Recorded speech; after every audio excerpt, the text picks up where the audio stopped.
everybody, it's Hannah at the Doodlebug in Jasper, Indiana, and I wanted to do just a quick little walkthrough of a couple fun little cards that we did using a variety of different techniques, but really just a couple very versatile dies and foiling dies as well too. So the one die that I really wanted to highlight was this super pretty penny black die. All right, it's really great, delicate die.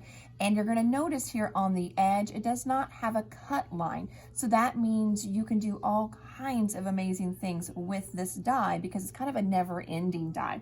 What we did two different things with it. So one, we cut it out as just the way it was. So top and bottom, we did a really pretty bright, bold color ink blend with our life-changing brushes. You could use your Catherine Pooler brushes, but we did use Catherine Pooler inks as well on here. And then we just finished it off with a black sentiment because the black really makes it pop. So that is this die here, top and bottom on that card. Now, keep that in mind too with this next thing I'm going to show you, because you could also turn this into a gatefold card as well.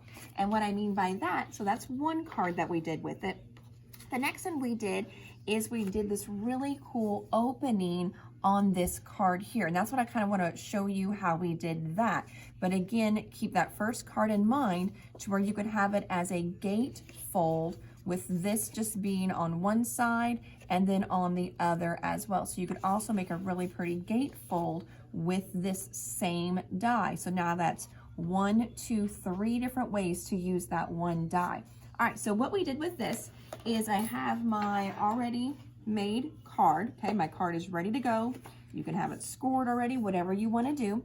And then you want to take the die, bring it right to the edge of the card. Make sure, like see when I slide it up, I can start to see the die sticking out. I don't want the die to stick out.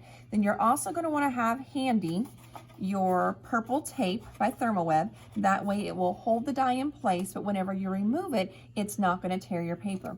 Run this through your die cut machine. We did use the Gemini, worked so much better with this one because it is a really intricate die. So I do recommend the Gemini for this one.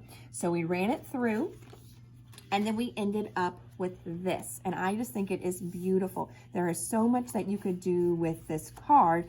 And we're just gonna do a real simple, stunning card because those are kind of my favorite ones. And it's almost monochromatic as well too. So what I used next was we got in this foil.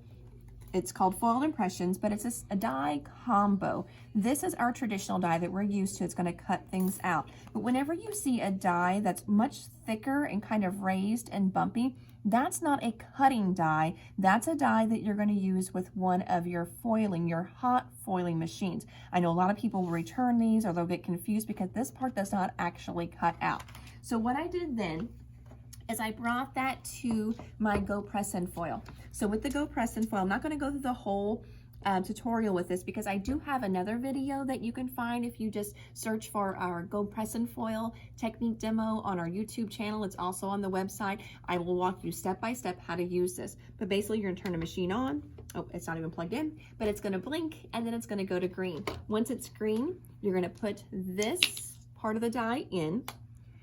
And then I always let it set just for a few seconds to initially heat this die up. Then you're going to grab your foil, all right? So there are two types of foil. This is not the Thermoweb Gina K foil because that needs a thermal or toner base. It goes to the laminator. Two different kinds of foils. This one here is a heat set foil. And it's got a shiny side and a non-shiny side, okay? What we do is we're going to put the non-shiny side down, okay? Then you're going to put your paper on top of that, and you can use whatever paper you want. I know we often use just regular paper.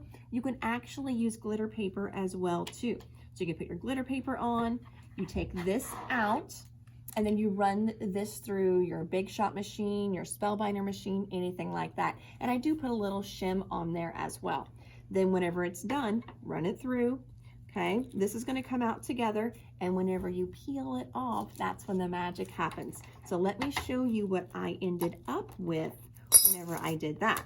I ran it through, Then I ended up with a piece of paper that had this on it. So beautiful. Then I took that second die, lined it up on top, and then ran it through my Big Shot just regular. Okay, so you're gonna run that through. There, it's lining up better. So you're gonna run that through, all right? And then I'm left with this right here. So that I'm gonna apply just to the front of my card real quick for you. I've already got some pop dots on it.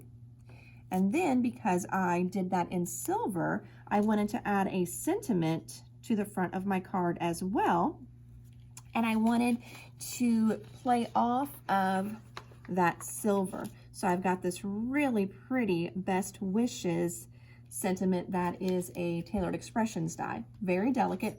Was not thinking when I ran it through, and I did not back it with my double stick adhesive roll, which I should have, but I didn't. So what I'm gonna do is I'm just gonna use my glue sponge.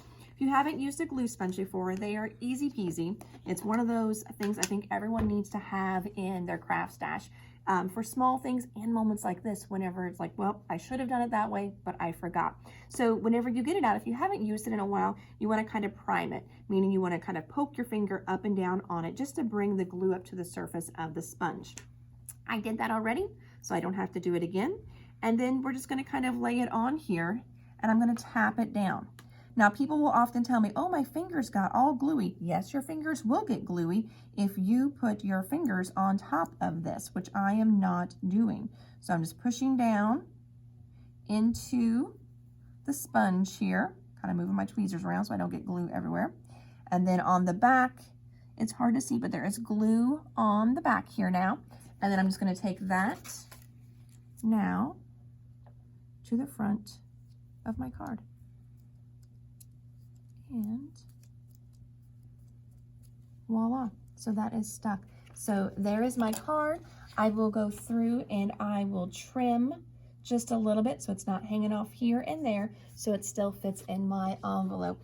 But there is one die 3 different ways. So again, you can use it to create just a regular fold on your card. You could do that gate fold, or we use it just as the front on a card. And the main dies that I was using today are by Penny Black. That was this die here, and then this one here from Picket Fence as well. So, all right, everybody, I hope you love my quick little tutorial. Hopefully it inspires you to do something crafty and creative, and look at different ways that you can use some of the dies that you have as well. So if you have any questions, you can give us a call at 812-482-4949, or look us up online at www.thedoodlebuginc.com. Thank you.